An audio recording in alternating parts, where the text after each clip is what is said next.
കഴിഞ്ഞ 9 വർഷമായിട്ട് ഈ നെറ്റ് എടുത്ത് തരുന്ന സ്റ്റോറിൽ അദ്ദേഹം ഞാൻ പറയുന്നുണ്ടായിരുന്ന സർജറി ചെയ്യണം. അപ്പം ചെയ്യാം സാറേ ചെയ്യാം എന്ന് പറഞ്ഞുകൊണ്ടിരുന്നു.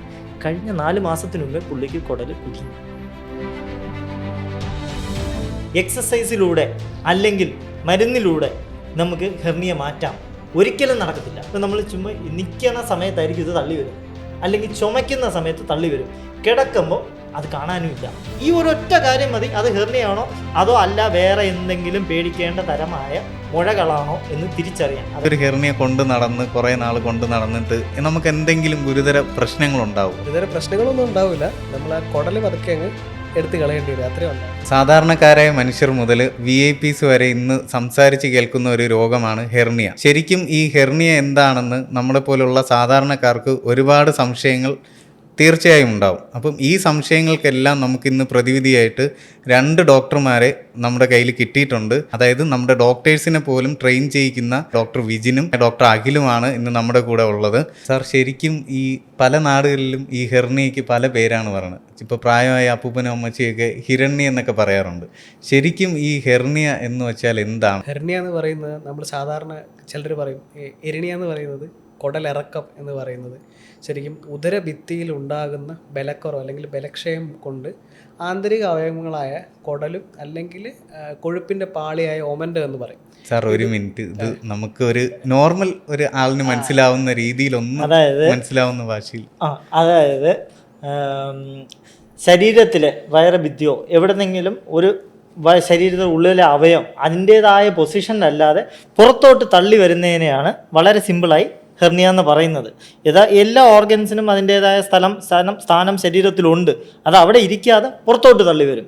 വയറിലാണെങ്കിൽ അബ്ഡോമിനൽ വാൾ എന്ന് പറയുന്ന അതാണ് വയറിൻ്റെ ഭിത്തി, ഇപ്പോൾ ഡോക്ടർ പറഞ്ഞ പോലെ അതുവഴി തള്ളി വരുന്നതിന് അബ്ഡോമിനൽ വാൾ ഹെർണിയാസ് എന്ന് പറയും. അത് പല കാറ്റഗറിയിലുണ്ട്, അത് പല പ്രായത്തിലുണ്ട്. പല പ്രായത്തിൽ, അതായത് ജന്മനാൽ തൊട്ട് പ്രായമായവരിൽ വരെ തന്നെ കാണപ്പെടുന്നുണ്ട്. നമ്മൾ എന്തൊക്കെ ആർക്കൊക്കെ വരാം എന്നുള്ളതാണല്ലോ ആദ്യത്തെ ഒരു ചോദ്യം. ആർക്കൊക്കെ വരാമെന്ന് ചോദിക്കുമ്പോൾ തന്നെ നമുക്കത് കൊച്ചു കുട്ടികൾ മുതൽ മുതിർന്ന ആൾക്കാരിൽ വരെ വരാൻ സാധ്യതയുള്ളൊരു സാധനമാണ്. അതുപോലെ തന്നെ സ്ത്രീകളിലോ അല്ലെങ്കിൽ പുരുഷന്മാരിലോ ആർക്ക് വേണമെങ്കിലും ഈ പറയുന്ന ഹെർണിയ പോലെയുള്ള കാര്യങ്ങൾ വരാം.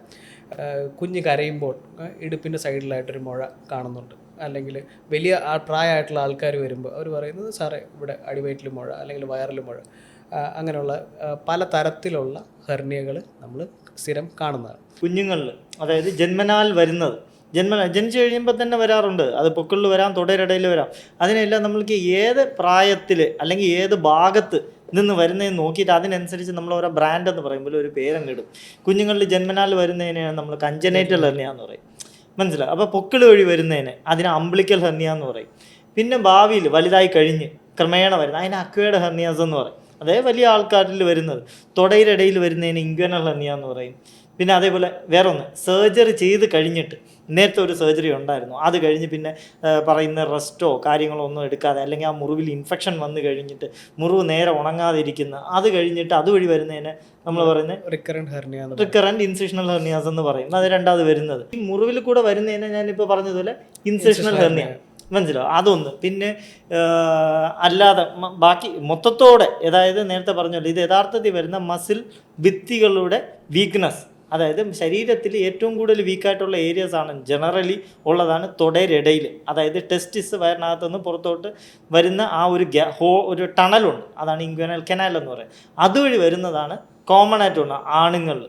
സ്ത്രീകളിൽ പൊക്കിളിൽ വരും. ഈ 2 ഏരിയാസും എല്ലാവർക്കും ചെറുതായിട്ട് വീക്ക്നെസ് ഉള്ളതാണ്. അത് ആ ഒരു ലിമിറ്റ് കഴിഞ്ഞിട്ട് കുറച്ചുകൂടി ആകുമ്പോൾ പെട്ടെന്ന് തള്ളി വരും. എല്ലാവർക്കും ഹെർണിയ വരുന്നൊന്നുമില്ലല്ലോ. പൊക്കിളിൻ്റെ ആയാലും ഇൻഗ്വനൽ ഏരിയ ആയാലും വീക്ക് ഉള്ളതാണ്.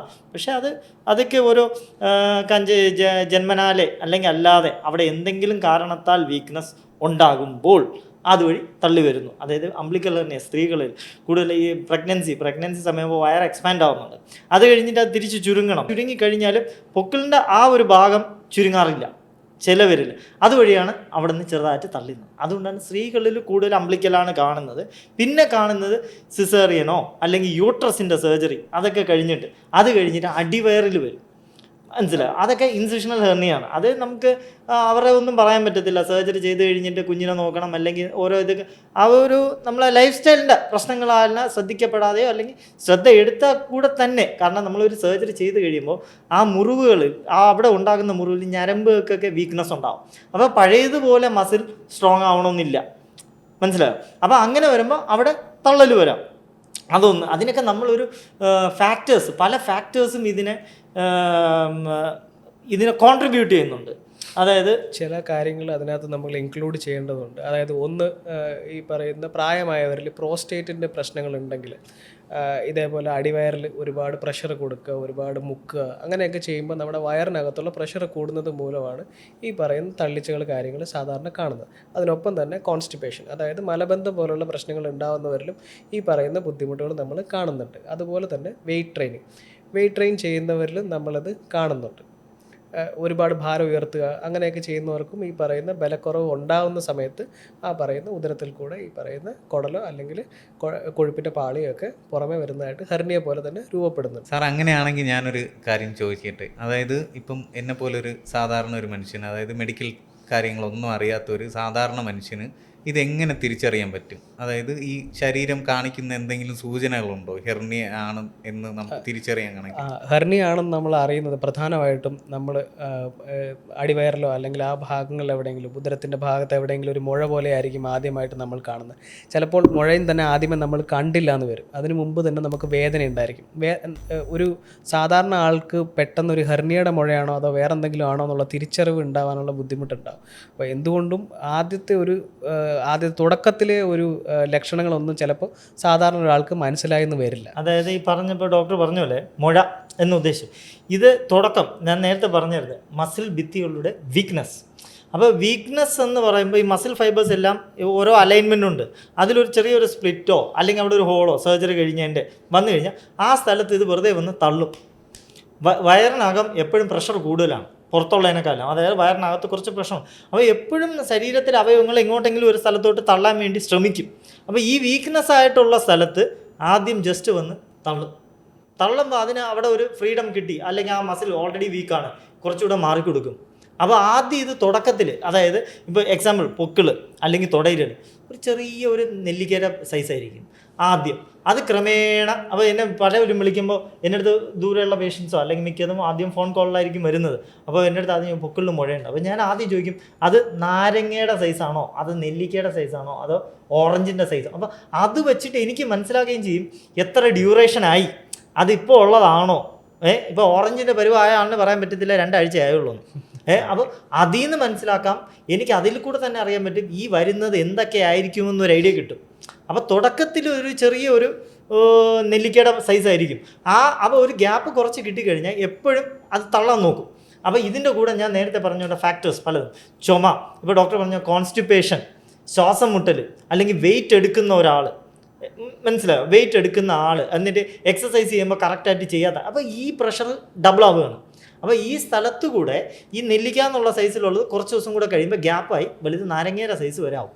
അതിൻ്റെ കൂടെ ഈ മുഴയാണോ ഹെർണിയാണോ എന്നുള്ളത് തിരിച്ചറിയുന്നതിന് വേറൊരു കാര്യം, ഇപ്പം നമ്മൾ ചുമ്മാ നിൽക്കുന്ന സമയത്തായിരിക്കും ഇത് തള്ളി വരുന്നത്, അല്ലെങ്കിൽ ചുമയ്ക്കുന്ന സമയത്ത് തള്ളി വരും, കിടക്കുമ്പോൾ അത് കാണാനുമില്ല. ഈ ഒരൊറ്റ കാര്യം മതി അത് ഹെർണിയാണോ അതോ അല്ല വേറെ എന്തെങ്കിലും പേടിക്കേണ്ട തരമായ മുഴകളാണോ എന്ന് തിരിച്ചറിയാൻ, അതായത് ഈ വക ലൊക്കേഷൻ. അപ്പോൾ ആദ്യം കുറച്ച് ഈ വയറിനകത്തെന്ന് പറയുമ്പോൾ കുടലുണ്ട്, കുടലിൻ്റെ മീതെയുള്ള ഒരു ഫാറ്റ് കൊഴുപ്പ് മാലയുണ്ട്. അപ്പോൾ ആദ്യം തള്ളുന്നത് ചിലപ്പം കൊഴുപ്പ് മാലയായിരിക്കും, ചിലവർക്ക് കുടലുമായിരിക്കും. ഏതായാലും പ്രശ്നം തന്നെയാണ്. തുടക്കത്തിൽ ഇതിങ്ങനെ തള്ളി വന്ന് പിന്നെ അത് അകത്തോട്ട് ആകത്തില്ല. വേദന കാണണമെന്നില്ല തുടക്കത്തിൽ. ബാക്കിയുള്ളതുപോലെ വേറെ എന്തെങ്കിലും പ്രശ്നമാണെങ്കിൽ ചിലപ്പം വേദന വരാം. ഇതിലങ്ങനെ വേദന, ഒരു ഡിസ്കംഫേർട്ടായിരിക്കും തുടക്കത്തിൽ കാണുന്നത്, ഒരു സൂചി കുത്തും പോലത്തെ വേദനയോ. പിന്നെ അത് കാണത്തില്ല, കാരണം ഓൾറെഡി അതിനൊരു ഏരിയ കിട്ടി തള്ളി പുറത്തോട്ട് വരാൻ വേണ്ടി. പിന്നെ അത് സ്ട്രെച്ച് ചെയ്ത് വരുന്നത്, പിന്നെ ലാസ്റ്റ് വരും വേദന ഇത് കയറി കുരുങ്ങുമ്പോൾ, മനസ്സിലാകും. അപ്പോൾ ഇതാണ് നമുക്ക് ലക്ഷണം എന്ന് പറയുമ്പോൾ ഇതാണ്. തുടക്കത്തിൽ തള്ളി വരും, ചുമയ്ക്കുമ്പോൾ തള്ളി വരും, കിടക്കുമ്പോൾ തിരിച്ചു പോകും. ഇതൊക്കെയാണ് കോമൺ ആയിട്ട് പെട്ടെന്ന് കണ്ടുപിടിക്കുന്നത്. ഡോക്ടറിൻ്റെ ആവശ്യമൊന്നുമില്ല, വീട്ടിൽ വെച്ച് തന്നെ ഇത് തിരിച്ചറിയണമെങ്കിൽ വേറെ ഞാൻ പല വീഡിയോസിലും പലയിടത്തും പറഞ്ഞിട്ടുള്ളതാണ് ഇൻ്റർവ്യൂവിന് പോകുമ്പോഴും. ഇതെങ്ങനെ പെട്ടെന്ന് തിരിച്ചറിയാം. ഇപ്പോൾ ശ്രീത് ചോദിച്ച പോലെ പെട്ടെന്ന് അറിയണമെങ്കിൽ എന്ത് ചെയ്യണം, പൊക്കിളിലാണ് ഒരു സംശയമുണ്ട്, ഇപ്പം തന്നെ വേണമെങ്കിൽ പൊക്കിളിൽ ഇങ്ങനെ വെച്ചിട്ട് ഒന്ന് ചുമച്ച് നോക്കുക. അപ്പോൾ കയ്യിൽ വിരലിലൊന്ന് തള്ളുന്നുണ്ടെങ്കിൽ ശ്രീജിത്തിന് ഹെർണിയാണ്, നാളെ നമ്മൾ ചെയ്യും. മനസ്സിലായോ? അപ്പോൾ അതാണ് ഹെർണിയ. പൊക്കിളിലോ തൊടയിലിടയിലോ എവിടെയായാലും കൈവച്ച് നോക്കുക, ചുമക്കുക, തള്ളുന്നുണ്ടെങ്കിൽ മനസ്സിലാവും. അതാണ് തുടക്കത്തിൽ തന്നെ ചികിത്സിക്കണം. മനസ്സിലായോ? ഇങ്ങനെയാണെങ്കിൽ ഡോക്ടർ ഒരു ചോദ്യമാണ്, മണ്ടത്തരമാണെങ്കിൽ ക്ഷമിക്കുക. ഇപ്പം ഡോക്ടർ പറഞ്ഞു മസിലിൻ്റെ വീക്ക്നെസ് കൊണ്ടാണ് ഈ ഒരു ഹെർണിയ അല്ലെങ്കിൽ ആ ഒരു കുടൽ പുറത്തോട്ട് തള്ളി വരുന്നത്. അപ്പോൾ നമ്മുടെ ലൈഫ് സ്റ്റൈലിൻ്റെ കാര്യം നേരത്തെ ഡോക്ടർ പറഞ്ഞു. ഇപ്പോൾ മിക്കവരും ഈ ജിമ്മിൽ പോകുന്നവരുണ്ട്, സൂംബ ചെയ്യുന്നവരുണ്ട്, ഡെയിലി എക്സസൈസ് ചെയ്യുന്നവരുണ്ട്. അപ്പോൾ ഇങ്ങനെയുള്ള ആൾക്കാർക്ക് ശരിക്കും അവരുടെ മസിൽ സ്ട്രെങ്തൻ ആവുകയല്ലേ ചെയ്യുന്നത്. അപ്പോൾ അത് പറയുമ്പോൾ നിങ്ങൾ പറഞ്ഞതിലൊരു പൊരുത്തക്കേടുണ്ടോ? അങ്ങനെയല്ല, അത് ചോദിച്ചത് നന്നായി. ഇപ്പം മിക്കയിടത്തും നമ്മൾ കാണുന്ന വീഡിയോസ് ആയാലും ശരി തന്നെ പലവരുമുള്ള ഒരു തെറ്റിദ്ധാരണ എക്സസൈസിലൂടെ അല്ലെങ്കിൽ മരുന്നിലൂടെ നമുക്ക് ഹെർണിയ മാറ്റാം. ഒരിക്കലും നടക്കത്തില്ല. കാരണം ശ്രീജിത്ത് ചോദിച്ചതിൻ്റെ കൺസെപ്റ്റ് മനസ്സിലായി. ഞാനും അഖിലും നേരത്തെ കുറച്ച് നേരത്തെ പറഞ്ഞായിരുന്നു മസിലിൻ്റെ വീക്ക്നെസ് കാരണമാണ് ഹെർണിയ വരുന്നതെന്ന്. അങ്ങനെയാണെങ്കിൽ ബലപ്പെടുത്തിയാൽ പോരെ എന്നാണ്. കറക്റ്റ് തന്നെയാണ്. പക്ഷേ അതിൽ നമ്മൾ മനസ്സിലാക്കേണ്ട ഒരു കാര്യം, മസിൽ വീക്ക്നെസ് എന്ന് പറയുമ്പോൾ ആ ഒരു ഭാഗത്ത് ഓൾറെഡി നെർവിൻ്റെയോ അല്ലെങ്കിൽ വേറെ എന്തെങ്കിലും ഒരു കാരണത്താൽ അല്ലെങ്കിൽ മസിൽ സ്പ്ലിറ്റ് ആയിട്ട്, അപ്പോൾ ആ ഗ്യാപ്പ് വഴിയാണ് ഈ വയറിൻ്റെ ഉള്ളിലെ അവയവം പുറത്തോട്ട് വരുന്നത്. അപ്പം നമ്മൾ സ്ട്രെങ്തൻ ചെയ്യുന്നത് ശരി തന്നെയാണ്, വെയിറ്റ് എടുക്കുന്നു. അപ്പം എന്ത് ബാക്കി നോർമലായിട്ടുള്ള മസിൽസോ ബാക്കിയുള്ള ഏരിയ സ്ട്രെങ്തൻ ആവും, മരം പോലെയാവും. അപ്പൊ ജിമ്മിൽ പോകുന്ന ഒരാളിനും അല്ലെങ്കിൽ നോർമലി ഫിറ്റ് ആയിട്ടുള്ള ഒരാളിനും എപ്പോ വേണോ ഈ ഒരു ഹെർണിയ സംഭവിക്കാം. ഞാൻ പറയാം, ഇതൊന്ന് തീരട്ടെ. അപ്പോൾ ഈ മസില് സ്ട്രോങ്, ബാക്കിയുള്ള ഏരിയ സ്ട്രോങ് ആവുക. ബാക്കിയുള്ള ഏരിയ സ്ട്രോങ് ആകുമ്പോൾ ഈ ഒരു ഏരിയ മാത്രം തള്ളാൻ തുടങ്ങും. അതാണ് ഞാൻ നേരത്തെ പറഞ്ഞത് നാരങ്ങ ഓറഞ്ച് ആയെന്ന്. എന്തുകൊണ്ട് അത് ഫ്ലാറ്റായി മൊത്തത്തോടെ തള്ളുന്നില്ല? ആ ഒരു ഏരിയ, പർട്ടിക്കുലർ ഏരിയയിലെ വീക്ക്നെസ് ഉള്ളൂ. മനസ്സിലായോ? അപ്പോൾ നമ്മൾ എക്സസൈസ് ചെയ്ത് കഴിഞ്ഞാൽ ഇത് വഷളാവും. അതായത് നമ്മൾ എക്സസൈസിലൂടെ ഒരിക്കലും ഒന്നും ചെയ്യാൻ പറ്റത്തില്ല. എക്സസൈസ് വഷളാക്കേ ഉള്ളൂ. നമ്മൾ അതിന് മുമ്പേ തന്നെ ആ പ്രശ്നമുള്ള ഭാഗത്തിനെ കറക്റ്റ് ചെയ്യണം, സർജിക്കലി കറക്റ്റ് ചെയ്യണം. എന്നിട്ട് ഇതിലോട്ട് പോകുന്നതാണ് എപ്പോഴും ഒരിക്കലും നല്ലത്. ഒരിക്കലും എക്സസൈസിലൂടെയോ മരുന്നിലൂടെയോ നമുക്ക് ഒരു ഞാനതിലൊന്ന് ഇടപെടുകയാണ്. ഇപ്പം നമുക്ക് സാറിൻ്റെ നമ്മുടെ മിസ്റ്റർ ട്രിവാൻഡ്രത്തിൻ്റെ കാര്യം തന്നെ. അതെ, കറക്റ്റ്. മിസ്റ്റർ ട്രിവാൻഡ്രം, അതായത് നമ്മൾ 2 ചാമ്പ്യൻ ഓഫ് ചാമ്പ്യനും 2 പ്രാവശ്യം മിസ്റ്റർ ട്രിവാൻഡ്രം ആയ ആള് നമ്മളെ സുജിത്ത്. പുള്ളിക്ക് ഞാനാണ് സർജറി ചെയ്തത്. അതായത് പുള്ളിയെ പോലെ വെയിറ്റ് എടുക്കുന്നത് നമ്മൾ ആരും എടുക്കത്തില്ലല്ലോ എന്തായാലും, കാരണം മിസ്റ്റർ ട്രിവാൻഡ്രമാണ്. അപ്പോൾ ആദ്യം പുള്ളി വെയിറ്റ് എടുത്തു. അത് ഒരു അതിലൊരു ചെറിയ തെറ്റോ എന്തോ ഉണ്ടായി. അത് കാരണം അംബ്ലിക്കസിൻ്റെ പൊക്കിളിൻ്റെ മേളിൽ ഹെർണിയ വന്നു. പുള്ളി അത് ഉടനെ തന്നെ എന്നെ വന്ന് കാണുകയും പുള്ളി അത് എക്സസൈസ് ചെയ്തിരുന്നെങ്കിൽ അത് വഷളാവും എന്നുള്ളത് പുള്ളിക്ക് അറിയാം. ഉടനെ വന്ന് എന്നെ കാണുകയും ആ തള്ളി വന്ന അവയവത്തിനെ പുറത്ത് തിരിച്ചകത്ത്, അതായത് നമ്മൾ ഇത് ചെയ്യുന്നതിന് പല ടെക്നിക്സ് ഉണ്ട്, അതിനെ തിരിച്ച് കറക്റ്റ് ചെയ്യുകയാണ് ചെയ്തത്. നെറ്റ് വെച്ച് കറക്റ്റ് ചെയ്ത് കഴിഞ്ഞിട്ട് നോർമലാക്കി അത് കഴിഞ്ഞ് പുള്ളി പിന്നെയും എക്സസൈസ് ചെയ്ത് അടുത്ത് ചാമ്പ്യനായി. അപ്പോൾ അത് എനിക്ക് തോന്നുന്ന എല്ലാ ചോദ്യത്തിനുള്ള ഉത്തരവാണ്. എന്തുകൊണ്ട് എക്സസൈസിൻ്റെ കാര്യവും ഇതിന് ശേഷം, അതായത് സർജറിക്ക് ശേഷം നമുക്ക് എക്സസൈസ് കാര്യങ്ങൾ, വെയിറ്റ് ലിഫ്റ്റ് ചെയ്യാവോ അതിലേക്കാണ് ഞാൻ സാർ വരാനിരുന്നത്. അപ്പം നമ്മൾ ഇതിൻ്റെ ഇത്രയും നേരം ഹെർണിയ എന്താണെന്നും അത് എങ്ങനെ വരുന്നു എന്നും ഏത് പ്രായക്കാരിലാണ് വരുന്നതെന്നും ഒക്കെ ഉള്ളതാണ് നമ്മൾ ഇതുവരെ സംസാരിച്ചത്. അപ്പോൾ ഇപ്പോൾ ഡോക്ടർ പറഞ്ഞ് നിർത്തിയതെടുത്ത് തന്നെ നമുക്ക് തുടങ്ങാം. അതായത് ഈ മിസ്റ്റർ ട്രിവാൻഡ്രത്തിൻ്റെ കാര്യം പറഞ്ഞു. ഇപ്പോൾ സർജറിയാണ് ഇതിന് ഏക പോംവഴി എന്നും പറഞ്ഞു. അപ്പം എൻ്റെ ഒരു നോർമൽ സംശയമാണ്, ഇപ്പം ജിമ്മിലൊക്കെ പോകുന്ന ആൾക്കാർക്ക് കുറച്ച് നാളത് പോകാതിരുന്നാൽ അത് വീണ്ടും കുറച്ച് പ്രശ്നമാവും. അപ്പം ഞാൻ പറഞ്ഞു വരുന്നത്, സർജറി കഴിഞ്ഞിട്ട് മിനിമം നമുക്കൊരു 2 മാസമെങ്കിലും ഒരു റെസ്റ്റ് വേണ്ടേ? ഇത്രയും നേരം നമ്മൾ ഹെർണിയയെ പറ്റി പറഞ്ഞുകൊണ്ടിരുന്നു. ഇതിനെ നമ്മൾ എന്ത് ചെയ്യണം എന്നുള്ളത് നമ്മൾ ഇതുവരെ ഡിസ്കസ് ചെയ്തില്ല. അപ്പം അത് കൂടെ പറഞ്ഞു കഴിഞ്ഞിട്ട് ഈ റെസ്റ്റ് ആവശ്യമുണ്ടോ, നമുക്ക് പഴയതുപോലെ പോകാൻ പറ്റുമോ എന്നുള്ളത് കാര്യങ്ങൾ നമുക്ക് പറയാൻ പറ്റുള്ളൂ. കാരണം ഹെർണിയ എന്ന് പറയുന്ന അവസ്ഥ വരികയാണെങ്കിൽ സർജറി അല്ലാതെ വേറെ പോംവഴിയില്ല. ശസ്ത്രക്രിയയിലൂടെ അല്ലാതെ നമുക്കിതിനൊരു പ്രതിവിധി ഉണ്ടാവാനുള്ള സാധ്യതകൾ വളരെ കുറവാണ്. അപ്പോൾ ശസ്ത്രക്രിയ തന്നെ നമുക്ക് 2 വിധത്തിലുള്ള ശസ്ത്രക്രിയകളുണ്ട്. അതായത് സർജറി തന്നെ നമുക്ക് ഓപ്പൺ ഹെർണിയ സർജറി ഉണ്ട്, ലാപ്രോസ്കോപ്പിക്, അതായത് സാധാരണ ആൾക്കാരിൽ പറയുമ്പോൾ മനസ്സിലാവാൻ കീ ഹോൾ സർജറി എന്ന് പറയുന്നത്. ഓപ്പൺ സർജറിയും കീ ഹോൾ സർജറിയും നമ്മൾ പ്രൊവൈഡ് ചെയ്യുന്നതാണ്. ഓപ്പൺ സർജറി ആയിരിക്കുമ്പോൾ നമ്മൾ എന്താ ചെയ്യുന്നതെന്ന് വെച്ചാൽ, നമ്മൾ ആ പറയുന്ന ഹെർണിയ ഉള്ള സ്ഥലത്ത് നമ്മൾ പുറമേ തുറന്നിട്ട് അത്യാവശ്യം ഒരു വലിയ സ്കാർ ഉണ്ടാവാൻ സാധ്യതയുണ്ട്. അത് തുറന്നതിന് ശേഷം നമ്മൾ അതിൻ്റെ ആ ഒരു ബലക്കുറവിൻ്റെ മുകളിൽ നമ്മളൊരു വല വെച്ച് നമ്മൾ അടയ്ക്കും, അതിനെ ബലപ്പെടുത്തും. അതാണ് നമ്മൾ ചെയ്യുന്നത്. കീ ഹോൾ സർജറി ആകുമ്പോഴും ഇതേ മെക്കാനിസം തന്നെയാണ് നമ്മളവിടെ യൂസ് ചെയ്യുന്നത്. പക്ഷേ നമ്മൾ ചെയ്യുന്ന ഹോളുകൾ ചെറുതായിരിക്കും. അതായത് ഇപ്പോൾ ഡോക്ടർ പറഞ്ഞ പോലെ ഈ ഹെർണിയ 2 രീതിയാണ്. ഇതിൻ്റെ solution open surgery, keyhole surgery. Open surgery എന്ന് പറഞ്ഞാൽ പണ്ട് കാലം തൊട്ടേ ഉള്ളൊരു സർജറിയാണ്. അതായത് ഒരു 5-10 സെൻറ്റിമീറ്റർ, അതും അല്ല, ചിലപ്പോൾ അതിൽ നിന്നും വലുത്, ഹെർണിയയുടെ സൈസ് അനുസരിച്ച്. ഇപ്പോൾ ഡോക്ടർ പറഞ്ഞ പോലെ ഇപ്പോൾ ഒരു 10-15 സെൻറ്റിമീറ്റർ സൈസുള്ള ഒരു ഹെർണിയ, അതുവഴി വയറിനകത്തുള്ള കുടലിൻ്റെ പകുതിയിൽ കൂടുതൽ, വയറിലെ പകുതിയിൽ കൂടുതൽ കുടലും പുറത്തോട്ട് വരാം. മനസ്സിലാവും, 50%. അങ്ങനെ വരുമ്പോൾ അതൊരു വലിയൊരു മുറിവാണ്. വയറിൻ്റെ മേൽഭാഗം തൊട്ട് താഴെ വരെ മുറിക്കേണ്ടി വരും. അപ്പോൾ ആ മുറിവ് തുറന്ന്, ഇത് നമ്മൾ എന്താ ചെയ്യുന്നതെന്ന് യഥാർത്ഥത്തിൽ സ്കിന്നിനെ ആദ്യം തുറന്ന് സെപ്പറേറ്റ് ചെയ്ത് അകത്തുള്ള ഈ മസിലിൽ വീക്ക്നെസ് ഉണ്ടായിട്ടാണ് കുടൽ പുറത്തോട്ട് വരുന്നത്. ആ കുടലിനെ തിരിച്ചകത്തോട്ട് വയ്ക്കും, വയറിനകത്തോട്ട് വച്ചിട്ട് ആ മസിൽ ഭിത്തികളെ സ്റ്റിച്ച് ചെയ്ത് അടപ്പിക്കും. കങ്കൂസ് പോലത്തെ നൂലുണ്ട്, കട്ടിയുള്ള നൂല്, പിടിച്ചാലൊന്നും പൊട്ടത്തില്ല. ആ നൂലിട്ട് ഈ മസിൽ ഭിത്തികളെ, മാറി നിൽക്കുന്ന മസിലുകളെ ഒന്നിച്ചു കൊണ്ടുവരും, ചേർത്ത് വെച്ചിട്ട് അപ്പോൾ അത് നോർമൽ പോലെ ആക്കി. പക്ഷെ അതിൽ തീർന്നിട്ടില്ല. അതാണ് നമുക്ക് ഈ നേരത്തെ ശ്രീധർ ചോദിച്ചാൽ റിക്കറൻറ്റ് ഹെർണിയൊക്കെ. അപ്പോൾ പണ്ട് കാലത്ത് ആദ്യം ഈ നെറ്റ് ഉപയോഗിക്കത്തില്ലായിരുന്നു. ഈ മസിലുകളെ തമ്മിൽ ചേർത്ത് വെക്കുമായിരുന്നു. ചേർത്ത് വെച്ച് സർജറി കുറച്ച് കാലം, 10-20 വർഷമൊന്നും ഒരു പ്രശ്നം വരത്തില്ല, ചിലപ്പോൾ 1 വർഷത്തേക്ക് പ്രശ്നം വരത്തില്ല. പക്ഷേ നമ്മൾ അതിനകത്ത് ആ മസിൽ ഓൾറെഡി വീക്കായിരുന്നതിനെയാണ് നമ്മൾ ചേർത്ത് വെച്ചതേ ഉള്ളൂ. പിന്നെയും ശക്തമാവണമെന്നില്ല. അപ്പോൾ ഇതിനെ ശക്തപ്പെടുത്താൻ വേണ്ടി നമ്മളൊരു വല വയ്ക്കും. ആ വലയെ മെഷ് എന്നാണ് പറയുന്നത്. അതായത് ഏകദേശം ഇതാ ഈ കാണുന്ന നെറ്റ് കണ്ടോ, ശരി തൊട്ടോക്ക്, കൊതുകല എന്ന് തോന്നുകയാണ്. കൊതുകല പോലത്തെ സാധനം തന്നെയാണ്. ഇതിനെ മസിലിലോട്ട് വയ്ക്കും. അതായത് നമുക്ക് ഈ സ്റ്റിച്ച് ചെയ്ത്, നൂല് വെച്ച് സ്റ്റിച്ച് ചെയ്ത് കഴിഞ്ഞിട്ട് അതിൻ്റെ മീതെ ഇതിനങ്ങോട്ട് വയ്ക്കും ബലപ്പെടുത്താൻ. ഇത് മസിൽ ഫൈബേഴ്സ് ഇതിലോട്ട് ഇൻ്റഗ്രേറ്റ് ചെയ്ത് കയറും ഇതിൻ്റെ ഇടയിലോട്ട്. അപ്പോൾ കോൺക്രീറ്റ് ചെയ്യും പോലെയാണ്. അതായത് സിമെൻറ്റ് കമ്പിയിട്ട് നമ്മൾ കോൺക്രീറ്റ് ചെയ്യുന്നത്, അത് ബലപ്പെട്ട് നിൽക്കില്ലേ, അതേ രീതിയാണ് ചെയ്യുന്നത്. പക്ഷേ അത് കീ ഹോളിലും ചെയ്യാം, ഓപ്പണിലും. ഇപ്പം നമ്മൾ പറഞ്ഞ ഓപ്പൺ സർജറിയാണ്. ഓപ്പൺ ചെയ്യുമ്പോൾ അപ്പം മുറിവ് വലുതാണ്, ഹോസ്പിറ്റലിൽ ഒരു 5-6 ദിവസമോ അല്ലെങ്കിൽ അതിൽ കൂടുതൽ കിടക്കേണ്ടി വരുമോ. ഇത്രയും വലിയ മുറിവ് 5 സെൻറ്റിമീറ്ററോ 15 സെൻറ്റിമീറ്ററോ, അത് മുറിവ് ഇൻഫെക്ഷൻ വരാം. അപ്പോൾ നമുക്കത് നമ്മളെ ഒരു ക്വാളിറ്റി ഓഫ് ലൈഫിനെ കുറയ്ക്കും.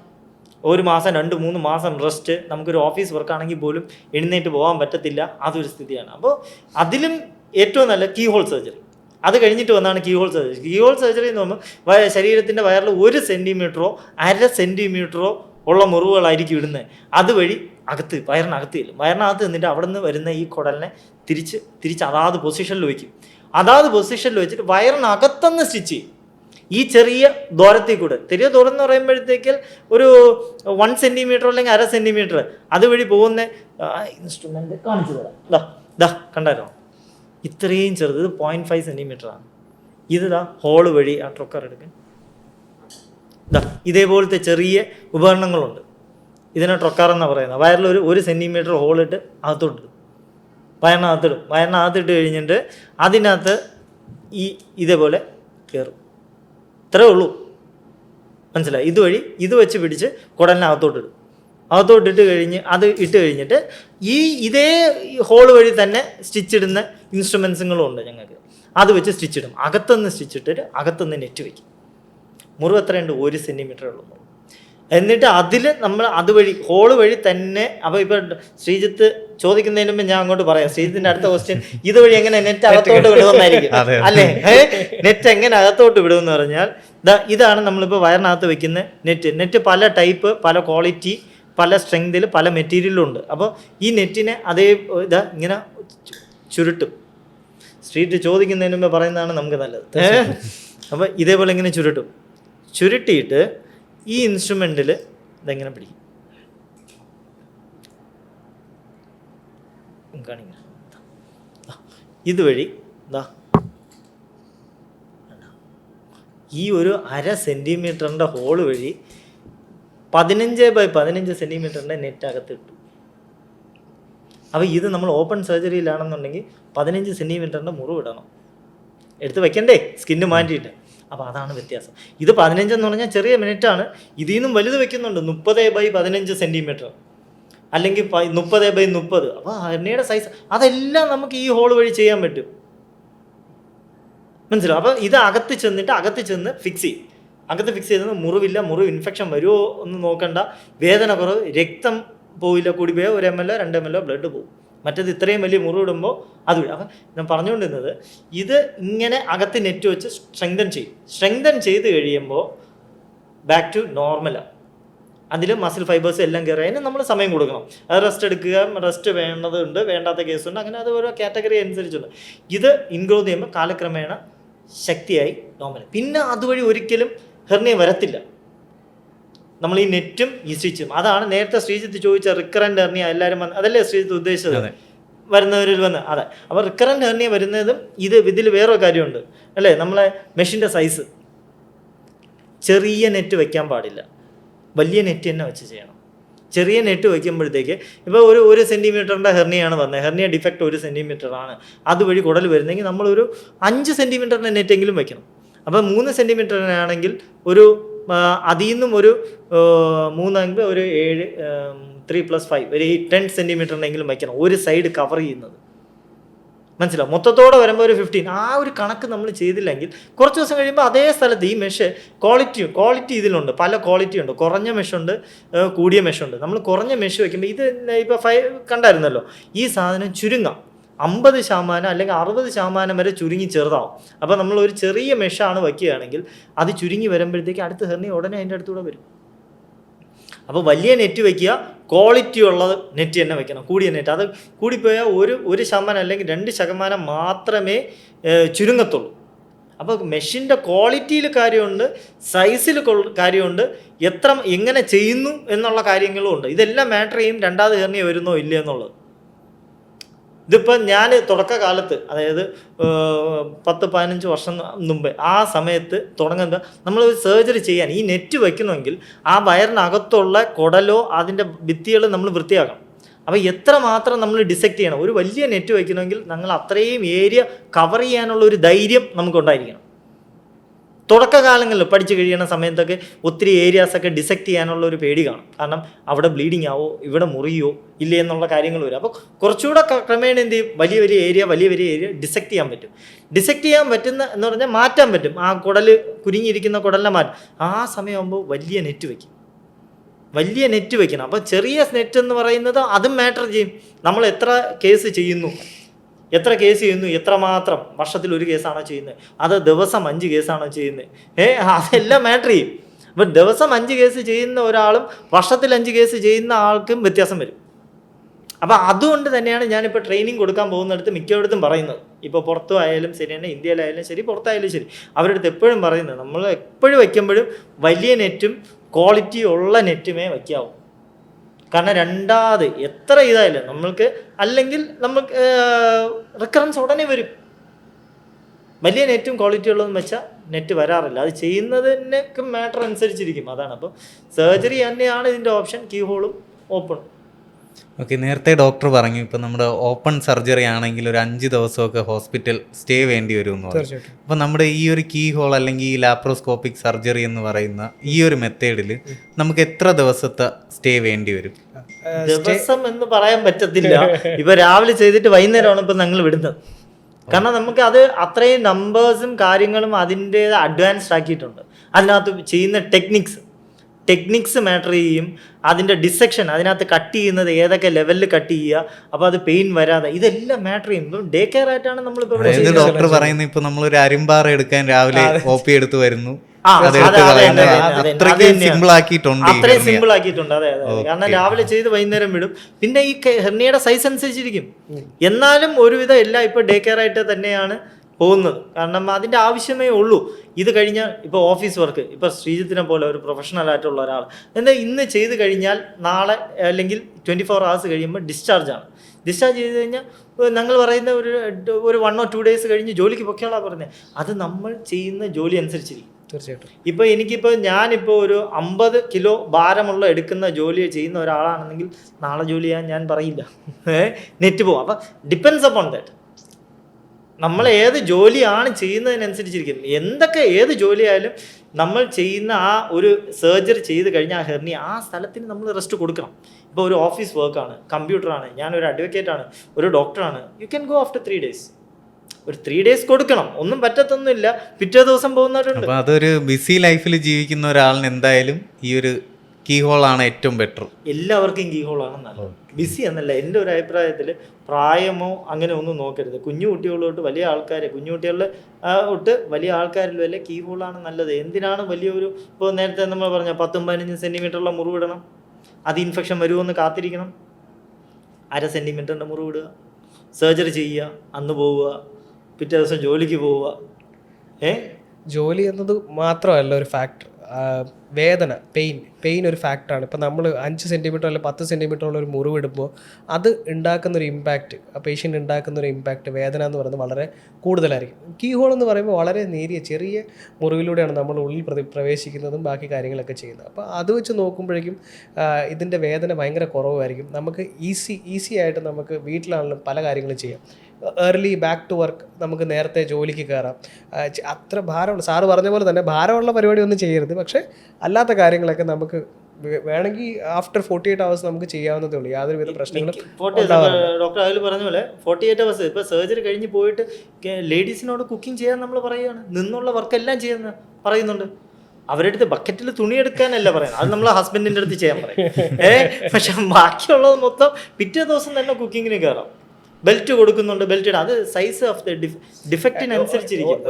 ഓരോ ഇതിനനുസരിച്ച് നമ്മളത് കാറ്റഗറൈസ് ചെയ്യും. അത് ഡോക്ടർ, നമ്മളിപ്പം ഒരുപാട് സീരിയസ് ആയിട്ട് ഈ ഹെർണിയെ കുറിച്ച് നമ്മൾ സംസാരിച്ചു. അപ്പോൾ ഇനി എൻ്റെ ഒരു കുഞ്ഞു ചോദ്യമാണ്, ഒരു രസകരമായ ചോദ്യമാണ്. അതായത് ഞാൻ എപ്പോഴും ചിരിക്കുന്ന ഒരാളാണ്. അപ്പോൾ എൻ്റെ ഒരു സുഹൃത്ത് കഴിഞ്ഞ ദിവസം പറഞ്ഞു, നീ ഇങ്ങനെ ചിരിക്കുവാണെങ്കിൽ നിനക്ക് അധികം വൈകാതെ ഹെർണിയ വരുമെന്ന് പറഞ്ഞു. അതിലെന്തെങ്കിലും അല്ല, അങ്ങനെയാണെങ്കിൽ ഈ ഡോക്ടറിനായിരിക്കും ആദ്യം വരാൻ പോകുന്നത് ഹെർണിയ. അങ്ങനെയൊന്നുമില്ല. അതാ ഞാൻ നേരത്തെ പറഞ്ഞിരുന്നില്ലേ, മസിൽ വീക്ക്നെസ് ഉണ്ടെങ്കിൽ അതുവഴി ചെറുതായിട്ട് തുടങ്ങുന്ന ഈ ആരംഭം ഉണ്ടെങ്കിൽ അതിനെ അഗ്രവേറ്റിംഗ് ഫാക്ടേഴ്സാണ് ഈ കാര്യങ്ങളൊക്കെ.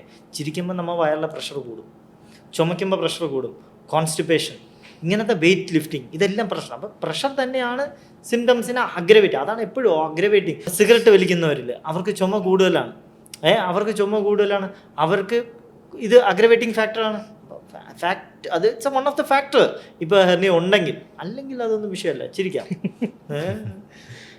ഡോക്ടർ, ഒരു കാര്യം കൂടെ നേരത്തെ നമ്മൾ സംസാരിച്ചതാണ്, അതായത് ഈ റിക്കറൻറ്റ് ഹെർണിയ.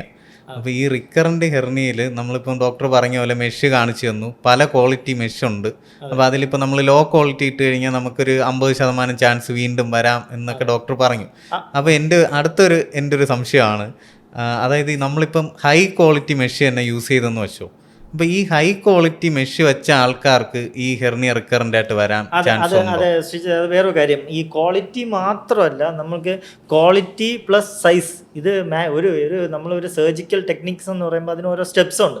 നമ്മളിപ്പോൾ ഒരു ഡിഫക്റ്റ് വരുന്ന ഏരിയ, ഞാൻ നേരത്തെ പറഞ്ഞ പോലെ പ്ലൈക്കേറ്റിങ്, അതായത് സ്റ്റിച്ച് ചെയ്ത് അടച്ചിട്ട് ആ ഡിഫക്റ്റിൻ്റെ സൈസ് നോക്കിയിട്ട് അതിൽ ഇത്രയും % വലുതായിരിക്കണം മെഷ് എന്നുണ്ട്. അപ്പോൾ അതൊരു നല്ല ക്വാളിറ്റിയുള്ള മെഷാണെങ്കിൽ ഒരു 2 to 5% ചുരുങ്ങും. അപ്പോൾ ആ % ചുരുങ്ങിക്കഴിഞ്ഞാൽ ഒരു സർജറി ചെയ്യുമ്പോൾ, അത് നമ്മൾ കുറേ കേസുകൾ ചെയ്യുമ്പോൾ കാണുന്ന ഒരു കാര്യമാണ്, ഈ മസിൽ കുറച്ച് വീക്കാണ്, ഇനി ഇങ്ങോട്ടും കൂടെ വീക്കാവാനുള്ള ചാൻസ് ഉണ്ട് എന്ന് നമ്മൾ ജഡ്ജ് ചെയ്യും. അത് ഈ കേസ് നമ്പർ കൂടുതൽ ചെയ്യുമ്പോൾ ഒരു വ്യത്യാസം. അതിനനുസരിച്ചായിരിക്കും നമ്മൾ മെഷിൻ്റെ സൈസ് കാൽക്കുലേറ്റ് ചെയ്യുന്നത്. ഇതിൽ നമ്മൾ ക്വാളിറ്റിയും ബില്ല് എത്രയാവും അങ്ങനെ എന്നുള്ള കോംപ്രമൈസ്, ആ ഒരു ചിന്ത നമുക്ക് വരാൻ പാടില്ല. നമ്മൾ സർജറി ചെയ്യുന്ന സമയത്ത് ഇത് എത്രയും നല്ല മെഷായിരിക്കണം, എത്രയും വലിയ നെറ്റായിരിക്കണം ഉപയോഗിക്കുക. ഇപ്പോൾ മിക്കവർക്കുള്ള പ്രശ്നമാണ് കുറഞ്ഞ റേറ്റിൽ ചെയ്യണം. ഇപ്പോൾ എല്ലാ സാധനത്തിനും വില കൂടിയിരിക്കുകയാണ്. അപ്പോൾ ക്വാളിറ്റി ഇത് കുറഞ്ഞ വിലയ്ക്ക് ചെയ്യേണ്ടി വന്നു കഴിഞ്ഞാൽ നെറ്റിൻ്റെ ക്വാളിറ്റി കോംപ്രമൈസ് ചെയ്യേണ്ടി വരും. അപ്പോൾ ഇപ്പോൾ പറഞ്ഞതുപോലെ റിക്കറൻസ് വരുന്നത് ഈ മെഷീൻ്റെ സൈസ്. അപ്പോൾ ഞാൻ നേരത്തെ പറഞ്ഞു ട്രെയിനിങ്, അതുകൊണ്ടാണ് ഞാനിപ്പോൾ ഒത്തിരി ട്രെയിനിങ് കൊടുക്കാൻ പോകുന്നിടത്തൊക്കെ പറഞ്ഞ് മനസ്സിലാക്കുന്ന ഒരു കാര്യം, സൈസ് കോംപ്രമൈസ് ചെയ്യരുത്, ക്വാളിറ്റി കോംപ്രമൈസ് ചെയ്യരുത്. ഹെർണിയ ചെയ്തില്ലെങ്കിലും കുഴപ്പമില്ല, സൈസും ക്വാളിറ്റിയും കാരണം ഇപ്പോൾ ഒത്തിരി ഞാൻ ചെയ്യുന്ന കേസ് റിക്കറൻസ് കേസസുകളാണ് ചെയ്യുന്നത്. കുറഞ്ഞ മെഷ് ഉപയോഗിച്ച് അതിൽ കയറി കുടലൊട്ടിയിരിക്കുന്നതും, അതുവഴി അത് ചുരുങ്ങിയിട്ട് അതിൻ്റെ അടുത്തൂടെ വേറെ ഹെർണിയ വരുന്നതും, അത് കറക്റ്റായിട്ട് ഫിക്സ് ചെയ്തായിരിക്കുന്നതും, ഇതുകൊണ്ട് തന്നെയാണ് നമ്മളിപ്പോൾ ഒത്തിരി കേസ് ചെയ്യുന്നുണ്ട്. അപ്പോൾ നമ്മളൊരു സെൻറ്റർ തന്നെ ഇനിയിപ്പോൾ ഹെർണിയ ഇൻസ്റ്റിറ്റ്യൂട്ടിൻ്റെ ഇതൊരു പ്ലാനുണ്ട്, ഈ സർജിക്കൽ ട്രെയിനിങ് സെൻറ്ററായിട്ട്. കാരണം ഈ യങ്സ്റ്റേഴ്സിൻ്റെ ഇടയിൽ ഇത് കൂടുതൽ, അതായത് നമ്മളെല്ലാവരും കോളേജിൽ പഠിക്കുമ്പോഴേ ഹെർണിയ ചെയ്യാൻ പഠിപ്പിക്കും. അത് പഠിച്ചു കഴിക്കാതെ നമുക്ക് പാസ്സാകത്തില്ല. പക്ഷേ അതിനെ നമ്മൾ റിഫൈൻ ചെയ്തെടുക്കണം. ഇപ്പോൾ ഡയമണ്ട് പോലെയാണ്, അത് മണ്ണിൻ്റെ ഇത് കിട്ടി കഴിഞ്ഞാൽ അത് വെറും കല്ലുപോലെ ഇരിക്കും. അതിനെ എത്ര നമ്മൾ പോളിഷ് ചെയ്യുമോ അതിനനുസരിച്ച് അതിൻ്റെ വില കൂടും.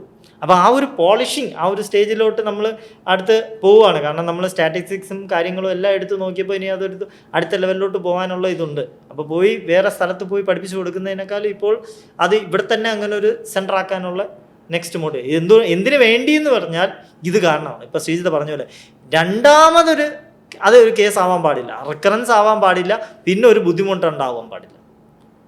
ക്വാളിറ്റി കെയർ അതിൻ്റെതാണ് ക്വാളിറ്റി ടെക്നിക്സും.